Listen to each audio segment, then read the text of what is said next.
manhã apresentar um texto aos irmãos. E nós estamos, nesses dias, nesse mês, falando sobre o livro de Salmos. E também nessa manhã quero trazer uma palavra no livro de Salmos. E nós vamos decorrer nesse livro e extrair dele o máximo para as nossas vidas. Amém? E vou fazer a leitura, depois eu vou explicar um pouco do Salmo. Pode passar isso. Você abre em Salmos 1, o Salmo 1, de 1 a 6, é o Salmo 1. É um salmo muito conhecido. Esse salmo e o Salmo 23 são salmos bem conhecidos. E o Salmo 1, difícil uma pessoa que não o conhece. Amém? Depois eu quero orar um pouquinho depois dessa leitura. Diz assim, como é feliz aquele que não segue o conselho dos ímpios, não imita a conduta dos pecadores, nem se assenta na roda dos zombadores, em algumas traduções, escarnecedores. Ao contrário, sua satisfação está na lei do Senhor, e nessa lei medita dia e noite. É como árvore plantada à beira de águas correntes, dá fruto no tempo certo, e suas folhas não murcham. Tudo o que ele faz prospera. Não é o caso dos ímpios, são como palha que o vento leva. Por isso os ímpios não resistirão no julgamento, nem os pecadores na comunidade dos justos, pois o Senhor aprova o caminho dos justos, mas o caminho dos ímpios leva à destruição. Amém? Pode ficar aí, depois vai continuar.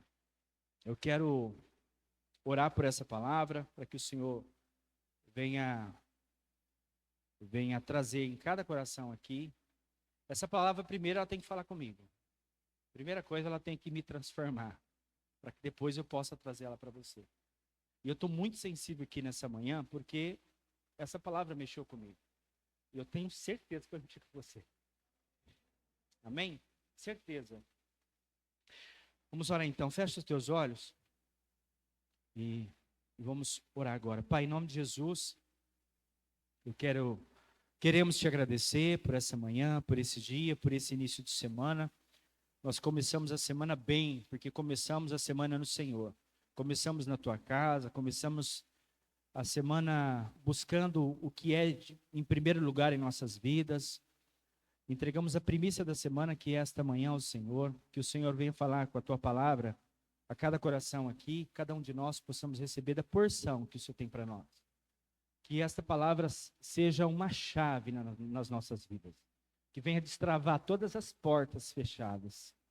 Essa palavra do Senhor, que ela faça sentido em nossas vidas.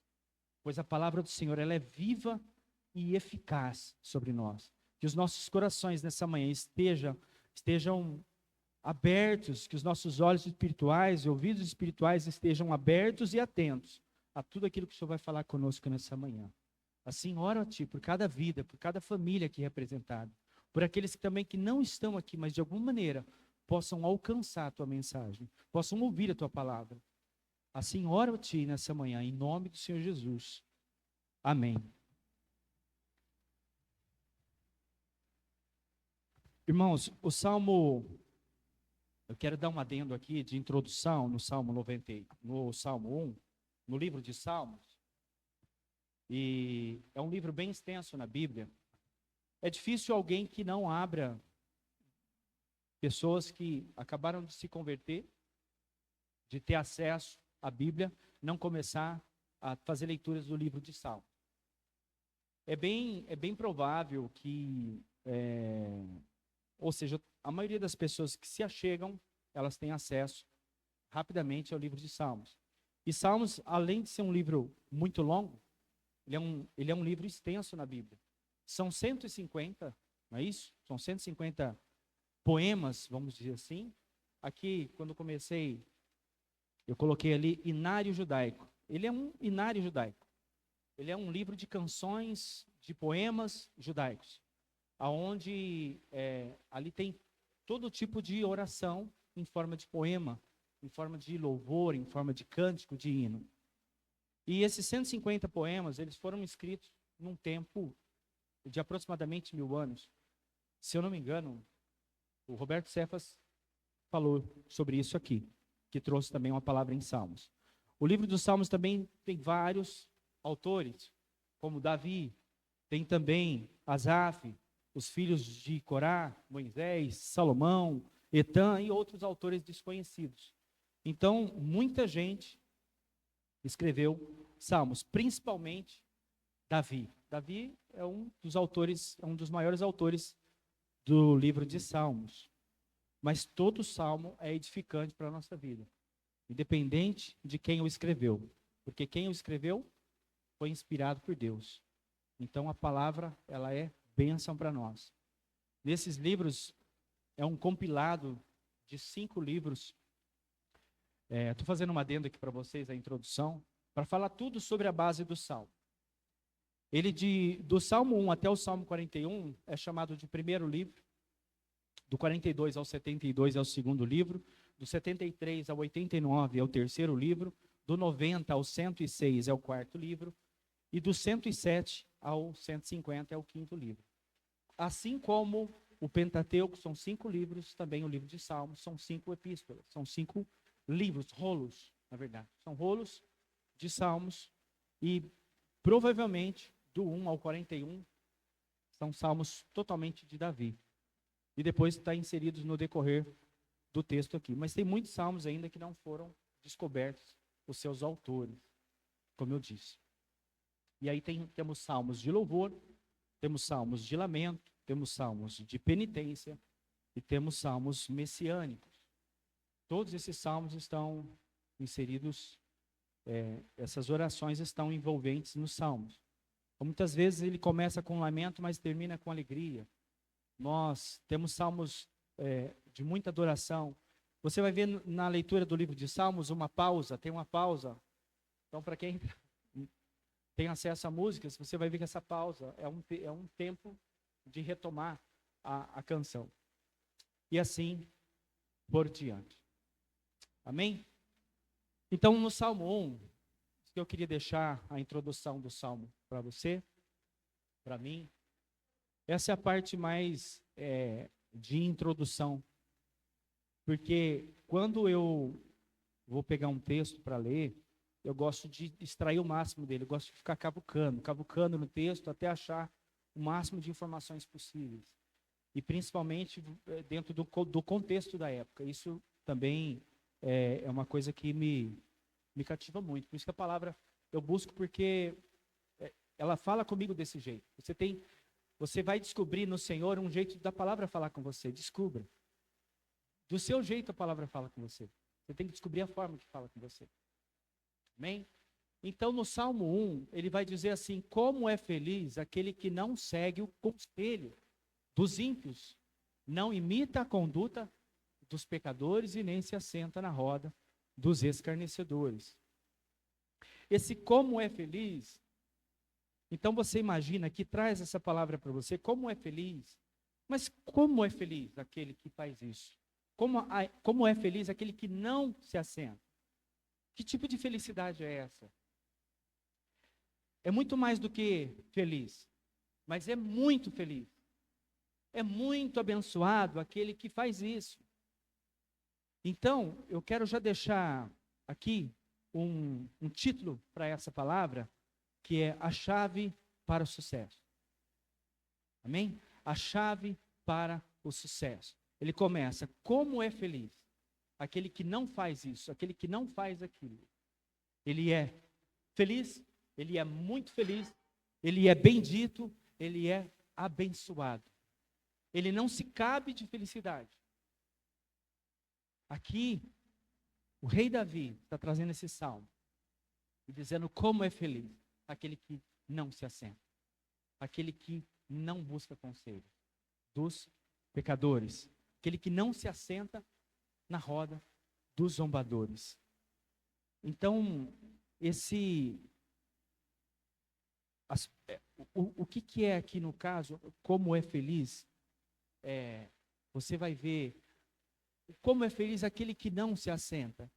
Ele poderia ter um ensinamento contrário, ele poderia entrar direto. Como é feliz aquele que obedece, aquele que busca conselhos nas pessoas, em Deus. Mas ele faz ao contrário, porque a didática, às vezes a didática da época, eu tive buscando informação, que isso aqui faz parte da didática judaica. Em muitos contextos, ele fala ao contrário para mostrar o que é. Então é o contrário. Mas ele quer dizer, para não seguir, e isso é muito claro nesse texto, como é feliz aquele que não segue o conselho dos ímpios, não imita a conduta dos pecadores e nem se assenta à roda dos escarnecedores. E essas pessoas, quem são essas pessoas? Pecadores. Quem são essas pessoas? Para que eu não me assente. O que é esse pecador? É aquele que vive contrário à palavra de Deus, que vive contrário aos mandamentos de Deus. É uma pessoa, é um pecador impenitente. O que é o impenitente? Ele peca e não se culpa. Ele vive pecando e ele não se culpa. Para ele está tudo normal. Ele não coloca nenhuma pena sobre ele. Ele vive no pecado. E a Bíblia relata para que nós não se associemos com essas pessoas que vivem pecando. Porque uma chave para ser feliz é não se associar com pessoas que não levam Deus a sério. E pessoas que não estão preocupadas com o peso do pecado. Porque mais cedo ou mais tarde, ele vai contaminar você. E você que vai sair do lugar bem-aventurado. Entende? Em Provérbios 4, aqui, só dar mais um toque. É só dar mais um toque. Isso, está tudo aí. Em Provérbios 4, 14 e 15, diz assim: não siga pela vereda dos ímpios, nem ande no caminho dos maus. Evite-o, não passe por ele, afaste-se e não se detenha. Se ele vir até você, que venha até você. Se ele vier até nós, que venha até nós. Mas nós não vamos até ele. Jesus não se assentava com eles. Eles se assentavam com Jesus. É o contrário, Jesus atraía, não ia atrás. E nenhum dos que vieram foi lançado fora. Mas é sobre nós essa chave, aqui, esses pecadores, não é olhando as pessoas porque não são evangélicos, não são cristãos, que você vai deixar de conviver. Nós convivemos com todo tipo de pessoa, com todas as pessoas. Porém, não devemos buscar conselhos deles. Não devemos seguir a conduta deles, a forma que eles conduzem a vida. Não devemos fazer parte das rodas de zombaria deles, porque eles zombam de Deus. Muitos zombam. E não fazemos associação com essas, não nos andamos com essa pessoa, não ficamos com essas pessoas, não buscamos conselhos nessas pessoas. Amém? E os zombadores e escarnecedores são pessoas que planejam fazer o mal. Então a pessoa, conduta dos pecadores, qual que é a conduta? O conselho dos ímpios, não devemos seguir os conselhos. Por mais que estejam pessoas que conhecem as áreas. Uma coisa é nós aprendemos nos cursos sobre consultar certas coisas. Mas hoje você tem, em todas as áreas, pessoas que são cristãos também, que servem na psicologia, que servem em várias áreas da medicina, em várias áreas do direito e assim por diante. Mas o que vai pesar para nós é a conduta. Não somente porque a conduta que vai dizer se é ou não é. A conduta que vai dizer se nós somos ou não somos. Mas só de nós não nos associarmos, só de nós não andarmos, nós já somos bem-aventurados. Já temos um passo muito grande. Amém? Para essa chave do sucesso que o Salmos 1 está falando. E pode passar.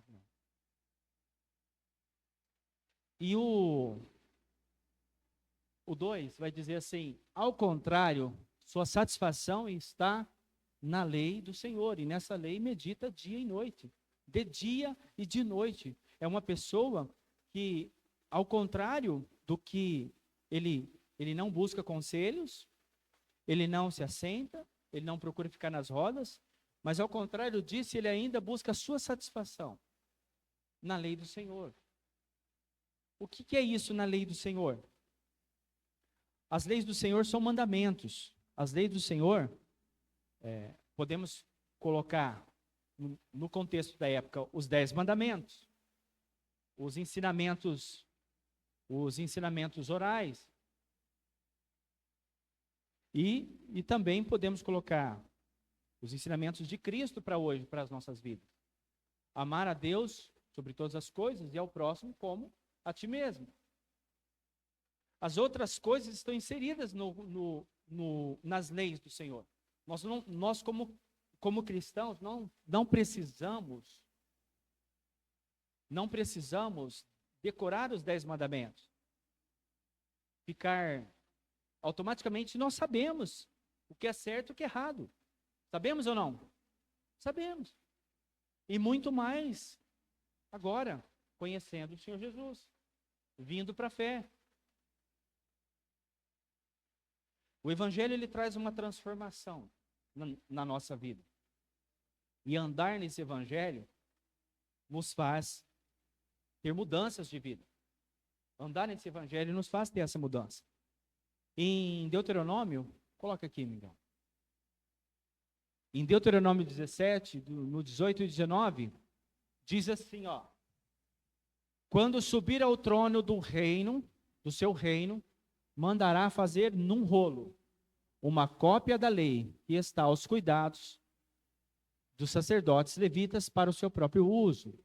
E trará sempre essa cópia consigo e terá que lê-la todos os dias da sua vida, para que aprenda a temer o Senhor, o seu Deus, e a cumprir fielmente todas as palavras desta lei e todos estes decretos. Quem fazia isso? Os reis de Israel.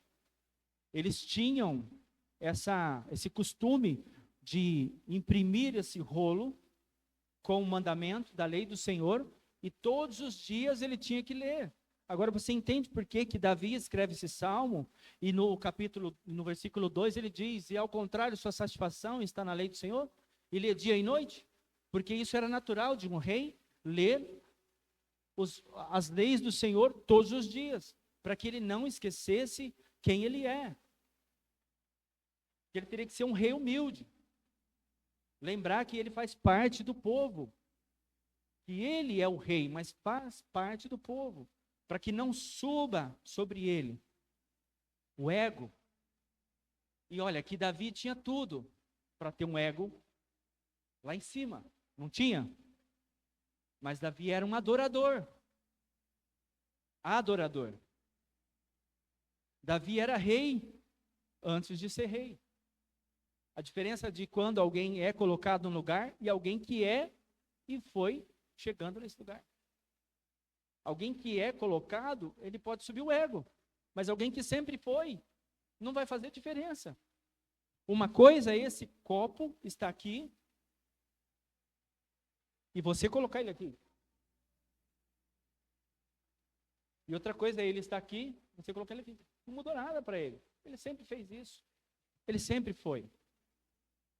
Amém? Deu para entender? Vocês estão quietinhos assim? É normal? Amém. Me ajuda, hein? Então, a satisfação está na lei do Senhor. E nessa lei, medita de dia e de noite. Pode passar, Miguel? No versículo 3, diz assim: ele é como uma árvore plantada junto a ribeiros, à beira de águas. Em algumas traduções, tá? Eu estou com a tradução aqui, junto a ribeiros de águas. Mas essa tradução diz: é como uma árvore plantada à beira de águas correntes, dá fruto no tempo certo, e suas folhas não murcham, tudo que ele faz prospera. Essa é a parte que você gosta. É a parte que nós gostamos. Não é verdade? É a chave para o sucesso.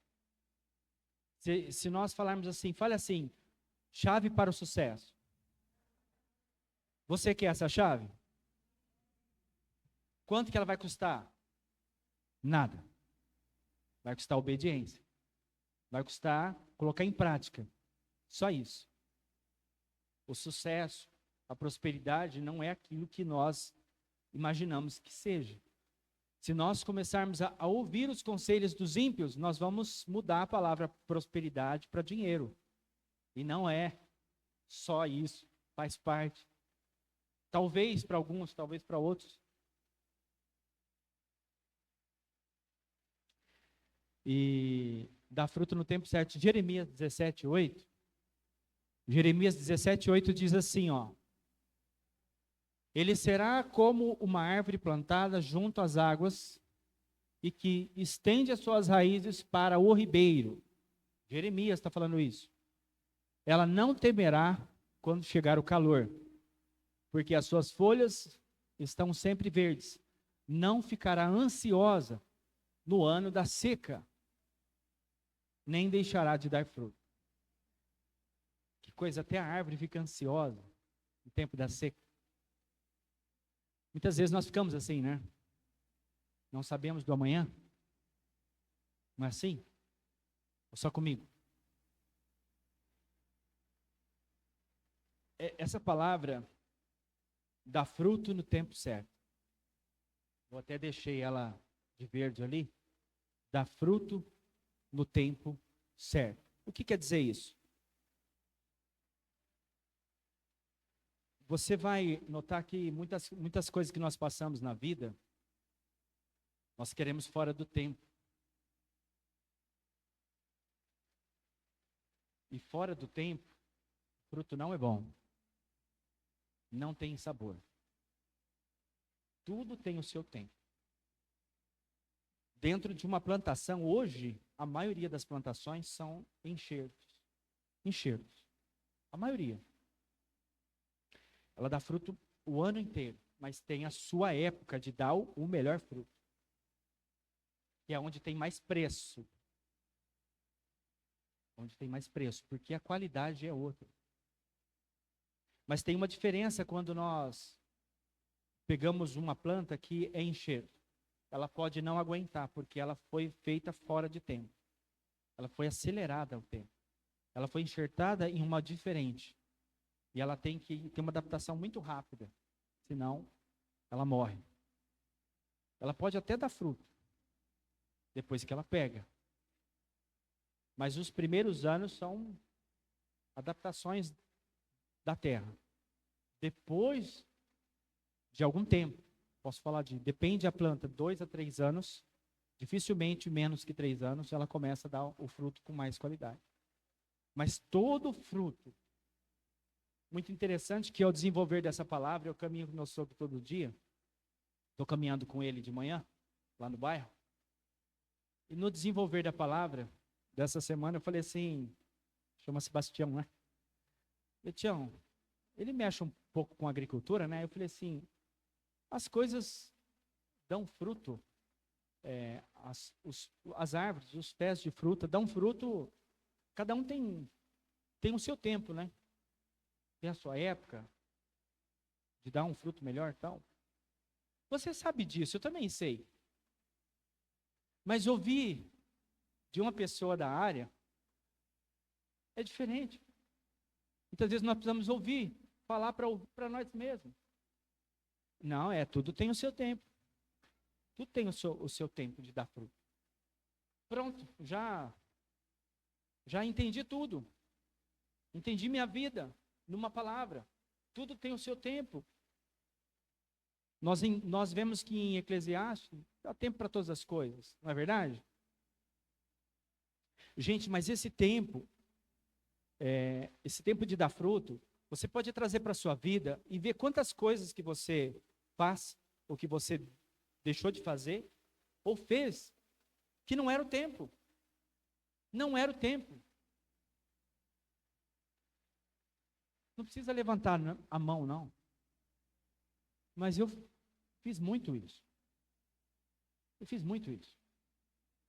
As coisas fora do tempo. As coisas fora do tempo, como que você dá um diagnóstico? É muito sofrido. Você tem que sofrer muito para você conseguir as coisas fora do tempo. É penoso, é dificultoso. E as coisas no tempo, tudo contribui. Porque tudo contribui para o fruto. O fruto é o resultado final. A estação contribui? É próprio. O clima, os agentes externos, a chuva, o sol, a terra, o ambiente que se encontra. Sabia que se uma planta, se uma árvore, se um pé de fruta, ele dá fruta de agosto a dezembro, um exemplo, você pode plantar ele em qualquer momento da época. Mas o ciclo dele começa na época dele. É Deus puro. Amém? Então não importa quando que nós vamos começar. A nossa época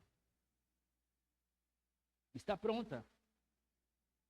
Entende? Se você... Se a sua época de dar fruto, você sabe a época de dar fruto. Você sabe, porque você é esse aqui. Eu sou esse aqui. Dá fruto. Momento certo. O clima certo. Não importa as circunstâncias. Olha, é como uma árvore plantada à beira das águas correntes. Dá fruto no tempo certo. Suas folhas não vão murchar. Imagina, não murcha. Por quê? Porque você está descansando. Você não está atrás de coisas. Você não está atrás de querer fruto antes do tempo. Então você não vai perceber o momento da adversidade, da seca. Por quê? Tudo que ele faz prospera, porque as suas raízes estão em corrente de águas. Estão buscando. Por que geralmente uma planta murcha? Falta água. Muito sol, pouca água. Se tem água, não tem tempo ruim. E quem quer água? É o Senhor. É o Senhor. Nós temos que estar à beira, não longe. Irmão, quanto mais longe da água, menos fruto. Quanto mais perto da água, mais fruto. Amém? E tudo que ele faz prospera. Olha, tudo. Ele está dizendo, tudo o que ele faz. Quem que é ele? Você. Você. Ele é você. Fala assim, ó, tudo que ele faz, você fala eu. Tudo o que prospera. Por quê? Porque você está num lugar que o Senhor vai te abençoar. Como é feliz aquele que está à beira das águas correntes. É dependência total. Nós sabemos o amanhã? O ontem já foi, o agora. Presente, é hoje. Só tem domingo, não tem segunda. O sábado já foi. Hoje é águas correntes. Hoje eu posso me voltar para esse lugar. A diferença de você ser plantado é que nós somos uma árvore que podemos mudar de lugar. Podemos escolher estar num lugar. A árvore não, ela foi plantada, acabou. Se não tiver como cuidar dela, não tem o que fazer. E tudo que ele faz prospera. Em Mateus 6:33, não precisa colocar, que eu nem coloquei aqui. Em Mateus 6:33, diz assim: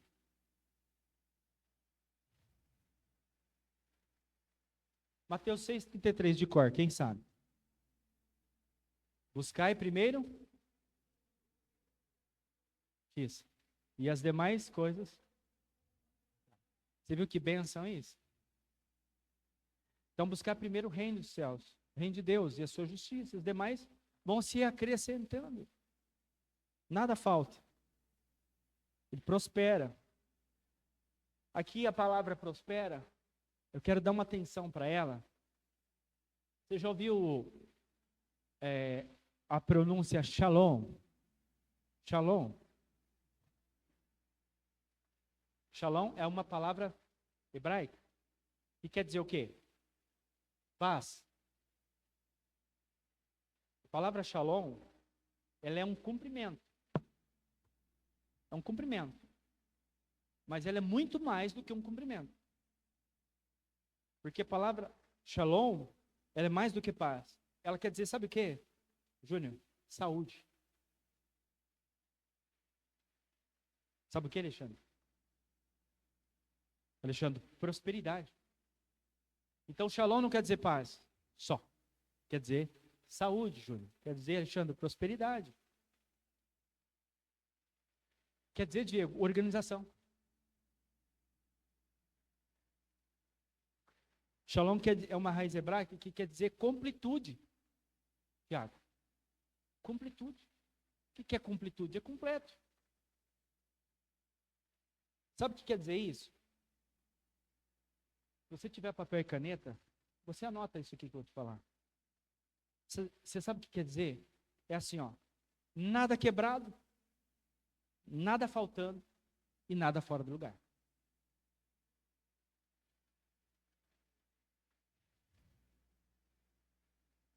Isso é prosperidade. Não é ter, é resolver o que você já tem.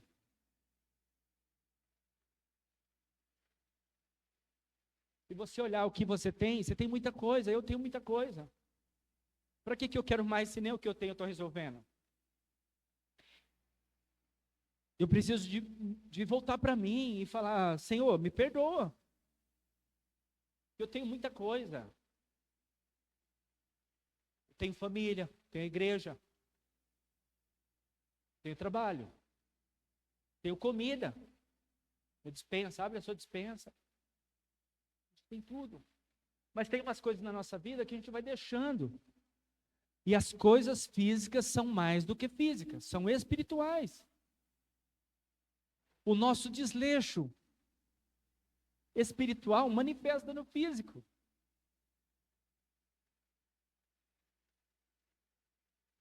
Eu estou dizendo que tudo tem o nosso tempo. Tudo tem um tempo de conserto. Mas tem que ter um início. E você e eu sabemos, dentro de nós, se nós estamos dando atenção a isso ou não. Então, se nada quebrado, imagina, eu estou falando, shalom, Júnior, shalom. Agora eu vou falar paz, Diego. Nada quebrado, ele vai lembrar, nunca mais vai esquecer. Shalom, Theo. Ele fala paz. O Theo vai entender, nada quebrado. Nada faltando. Nada fora do lugar. Amém? Isso daqui é uma chave. Só esse salmo aqui é uma chave. Isso aqui mexe com a gente, porque a gente sabe o que na família precisa fazer e o que no individual precisa fazer. Cada um de nós, no individual. Podemos contribuir mais do que fazemos. Muitas vezes nós estamos bem e nós falamos assim, eu vou arrumar um problema. Estou muito bem. Vou arrumar um probleminha, né, Jair? Vou arrumar um problema. Eu já estou com a vida abençoada. Vou arrumar um problema. Aí eu arrumo um problema. E aí? Fruto no tempo errado. Você acha que vai ter sabor? Não vai, irmão. Está tudo fora do tempo. Tudo tem o seu tempo. Se pensarmos em Salmo 1, é libertador para nós. Pode passar, Miguel, por favor. Diferente da prosperidade do homem que é muito feliz porque não faz certas coisas, não é o caso dos ímpios. São como palha que o vento leva. Em algumas traduções, moinha. Por isso os ímpios não resistirão no julgamento, nem os pecadores na comunidade dos justos. Pois o Senhor aprova o caminho dos justos. Mas o caminho leva à destruição. Você imagina essa palha? Nós somos árvores, não somos palhas. A palha não aguenta nada.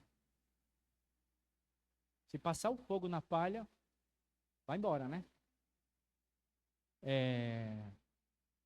Por que a palha que o vento leva? Eu já trabalhei no sítio, onde eu morava, quando eu vim para Jaguariúna, 11 anos. Eu colocava o milho e debulhava o milho na maquininha. Ficava uma moinha, um pó de palha ali. Mas qualquer ventinho tinha que fazer de porta fechada. Porque o paió de milho soprava para todo lado. É pó. Então você imagina tudo que se faz nessa terra, nessa vida, é pó. Pó. Não tem base, não tem raiz. Você está buscando palha. O ímpio, ele busca palha. Mas o justo busca ser uma árvore. Busca dependência. O caminho, o Senhor aprova o caminho do justo, mas o caminho do ímpio não. Então você vai ver que no Salmo 1, ele tem, desde o começo, são 2 caminhos. Não tem outro caminho. Você já usou o GPS para chegar em algum lugar? Várias vezes? Quando você colocou no GPS um destino, certo? Você colocou um destino, colocou um lugar. Quando você erra uma rua, você não entendeu o que a moça do GPS falou, ou o rapaz do GPS falou, o que ele faz? O que ele fala? Traçando rota. Sabe por quê? O traçando rota, ele quer te levar naquele caminho, ele quer te levar naquele lugar. Mas você errou o caminho, você não ouviu. E você teve que fazer um caminho mais longo, mas você vai chegar lá. Esse é o Espírito Santo, que tem um caminho para o justo. E que nós só devemos ouvir a voz do Espírito Santo e seguir. E se por uma aventura nós errarmos, porque não ouvimos, devemos traçar nova rota e seguir o que está orientando. Amém? Então, esses 2 caminhos. E aqui quem é o justo? Quem é esse justo? O justo é aquele que segue os mandamentos de Deus. Age de forma íntegra e reta e pratica justiça. Esse é o justo. Quem é o justo? É aquele que segue os mandamentos de Deus. Age de forma íntegra e reta e pratica justiça. Aí nós perguntamos para nós: você é justo? Você é justo? Aqui está dizendo que o caminho do justo. Você é justo? Baseado, é aquele que segue os mandamentos de Deus, age de forma íntegra, reta. Olha, Wilson, até o momento que você falou, seguir os mandamentos de Deus, buscar, beleza. Mas assim, de forma íntegra, reta, ninguém seria justo. Mas Jesus nos justificou. Jesus é o justo. Amém? Então, quando nós, baseado que quem nos justificou é Cristo, Jesus o Cristo que nos justificou. Então nós entendemos que agora nós somos justos, porque nós não éramos justos. Mas o caminho do justo é nosso. Hoje nós podemos dizer que somos justos, porque a palavra do Senhor veio a nós e revelou que Cristo morreu por nós e nos justificou. Mas quando Davi escreveu, não. Mas Davi entendia algo. Davi Ele traz, por isso que fala de... O Salmo 1 e 2, ele vai falar do Salmo messiânico, que fala, ele vai levar, Davi vai levar a Cristo. Por isso que está aqui o justo. Porque Jesus iria morrer na cruz e trazer sobre nós, nos justificar. Pode passar, Miguel. Toniel, Jairo, por favor. A palavra para hoje é essa.